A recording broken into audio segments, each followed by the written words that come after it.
Welcome to Fort Vancouver National Historical Site. This fall, we're unable to hold this event safely, so we've put a group of our volunteers together to film a series of Park After Dark videos, so you can learn more about people and places at Fort Vancouver. As we move into autumn, we hope you join us for this cozy evening. Fort Vancouver is a diverse community that includes Hudson's Bay Company officers, company employees, and their families. From 1825 to the mid-19th century, Fort Vancouver was regional headquarters of the Hudson's Bay Company's Columbia Department. In the 1840s, this became an important stop on the Oregon Trail. 1845 was an important year for Fort Vancouver, and it was an important year for the National Park Service. The fort you see today is a reconstruction built on the archaeological footprint of the original, which stood here until it burnt down in the 1860s. When the National Park Service began the reconstruction in the late 1960s, they decided to recreate the fort as it appeared in 1845. But why 1845? 1845 was a year of great change for this community. When Fort Vancouver was built 20 years earlier, this territory was home to indigenous people, tribes, and nations. British trading posts like Fort Vancouver dotted the landscape. The 1830s had waves of disease due to the increasing presence of trappers and settlers. By the 1840s, missionaries and American immigrants were crossing the Oregon Trail. These American immigrants formed a new government south of the Columbia River and challenged the Hudson's Bay Company's influence in the Northwest. At the same time, fur demand in Europe was on a decline, and the Hudson's Bay Company focused its attention to agricultural production.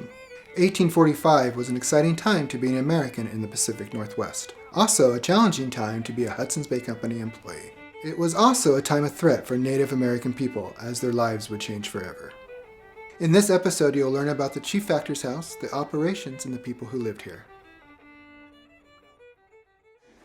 Hello, my name is Reggie Coates, and I represent a 19th century clerk here at Fort Vancouver. Welcome to the Chief Factor's house.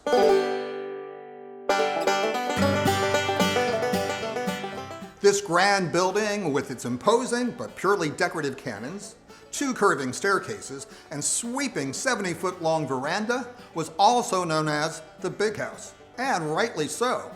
Featuring 10 rooms and 2,800 square feet, this is a big house even by today's standards, until you realize that not one, but 2 families lived here. Essentially, this was a 19th century duplex. In 1845, the east side of the house was home to Fort Vancouver's second in charge, Chief Factor James Douglas, plus his wife Amelia and their 4 young daughters. Dr. John McLaughlin, Fort Vancouver's first and longest serving Chief Factor, and his wife Marguerite occupied the west side. In addition to serving as a private residence for these 2 Chief Factors, the building was also home to one particular room that functioned as a hub for business discussions, religious services, and social activities. This remarkable, vibrantly colored 600 square foot dining room is the largest room in the Chief Factor's house and was in some ways the nerve center for Fort Vancouver. As you know, 2 families lived in the Chief Factor's house, but this was not a family dining room. Officially referred to as the Gentleman's Mess, it was here that the 2 Chief Factors presided over the gentlemen of the Hudson's Bay Company as they dined 3 times a day, always discussing company business. So consider this to be like a corporate boardroom with meals. The women and children who lived inside of the house were not company employees and thus could not contribute to business discussions.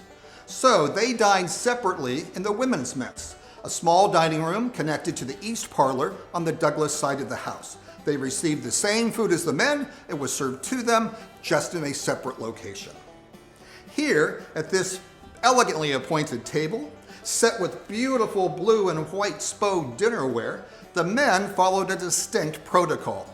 Dr. McLaughlin sat at the head of the table, Mr. Douglas to his right. Then, the gentlemen of the company, primarily clerks like myself, sat in descending order based upon rank and experience. At the foot of the table sat the newest and youngest clerks, who did not speak unless spoken to. They were expected to listen and learn. Then, if they worked diligently and prove themselves capable, perhaps in 20 or 25 years, they might find themselves at the head of the table. After all, that's precisely what Dr. McLaughlin and Mr. Douglas did upon entering the fur business when they were teenagers. Almost since the day of its christening, on March 19, 1825, Fort Vancouver welcomed people from everywhere, and the always hospitable Dr. McLaughlin generously made space for them at the table. Besides captains of foreign vessels, company ships, and the British Royal Navy, like Captain Thomas Bailey of the HMS Modeste, other notable visitors included Scottish botanist David Douglas, who has more than 80 plant species named in his honor, including the Pacific Northwest's perennial favorite, the Douglas fir tree. American John Ball, Fort Vancouver's first official school teacher, dined here, as did adventurers like Nathaniel Wyeth, Jedediah Smith, and the company's own Peter Skeen Ogden of Ogden, Utah fame. And once there were actually 2 military spies at this table. Periodically, the table also hosted visiting missionaries, such as Methodist clergyman Jason Lee, Presbyterians Marcus Whitman and Henry Spalding, and Catholic priest Father Blanchet. Whenever missionaries were present at Fort Vancouver, Dr. McLaughlin invited them to conduct religious services right here in the dining room. In their absence, Dr. McLaughlin and/or Mr. Douglas would themselves conduct 2 church services each Sunday, one Catholic, the other Anglican. In addition to religious services and business discussions, the dining room was also host to festive holiday balls and banquets, and a few weddings, including the McLaughlin's daughter Eloisa to company clerk William Glenn Ray. To learn more about the McLaughlins, let's move to their private quarters. Standing 6 feet 4 inches tall with broad shoulders and a shock of white hair, Dr. McLaughlin was a towering man in real life and a towering figure in the history of the Pacific Northwest. Doctor, Chief Factor, White-headed Eagle of Fort Vancouver, King of the Columbia, Father of Oregon. Dr. McLaughlin had several official and unofficial titles. In this room, however, in his private parlor, in his home, he was called husband and father.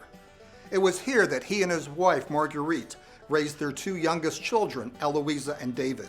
And it was here that he dispensed fatherly advice to his oldest son, John Jr., and to his son-in-law, William Glenn Ray, as they prepared for a most consequential 1842 assignment to faraway Fort Stikine, Alaska. Dr. McLaughlin purportedly advised them to be kind, be just, be patient, but most of all, remember Napoleon's motto, be master. That aptly summarizes Dr. McLaughlin's own lifelong philosophy, which embraced deliberate and decisive action balanced with compassion. Most importantly, in terms of business, Dr. McLaughlin diversified company operations and increased profits by having the foresight to develop what are still the 4 pillars of the Pacific Northwest economy: salmon, lumber, wheat, and fruit production. Then, in 1843, the first wave of hundreds of American settlers coming off the grueling 2,000-mile Oregon Trail reached the gates of Fort Vancouver. Frequently arriving hungry and ill and without provisions, Dr. McLaughlin fed and clothed them, cared for the sick, supplied them with seed for farming, and extended them generous credit. During his tenure as chief factor, Dr. McLaughlin showed deliberate and decisive action by building Fort Vancouver, founding 24 other fur trading posts, opening new and profitable trapping routes, and promoting agriculture. His compassion, however, was in direct violation of the no assistance policy of the Hudson's Bay Company. Although his humanitarian actions did contribute to his future title, Father of Oregon, those same actions ultimately resulted in his forced resignation from the company. So, in early 1846, 62-year-old Dr. McLaughlin and 71-year-old Marguerite retired to Oregon City, where new opportunities, new challenges, and new titles awaited. That, however, is another chapter for another time. Right now, you're headed to the Douglas side of the house to learn about the important roles of women at Fort Vancouver. Enjoy. Hi, I'm Sabrina Hansen. And I'm Samantha Hansen. Welcome to the east quarters of the Chief Factor's house. The west quarters were home to the McLaughlin family. The east quarters, the Douglas family.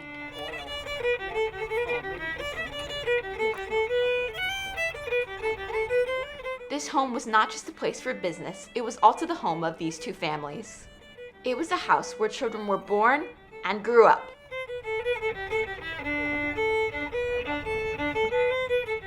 And a place where the ladies could gather together and dine in the ladies' mess hall. They mostly spoke French due to their common Canadian origin. John McLaughlin's wife, Marguerite, was a Métis woman, and she came here with him from Canada in the 1820s. Métis men, women, and children had both European and Native ancestry. James Douglas's wife, Amelia, was also Métis. In this house, she had 9 children. Only her 4 youngest daughters survived to adulthood. Women were an important part of this household. Marguerite and Amelia cared for the home while their husbands worked. They taught traditional skills and provided small jobs for the children who lived at the fort. Formal schooling was provided for the children who lived within the palisade. They were taught things such as reading, writing, arithmetic, geography, and religious studies. The women were particularly skilled.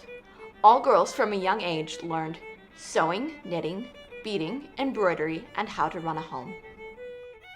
In the village to the west of the fort, the workers of Fort Vancouver, blacksmiths, carpenters, coopers, fur trappers, and traders, lived with their wives and children.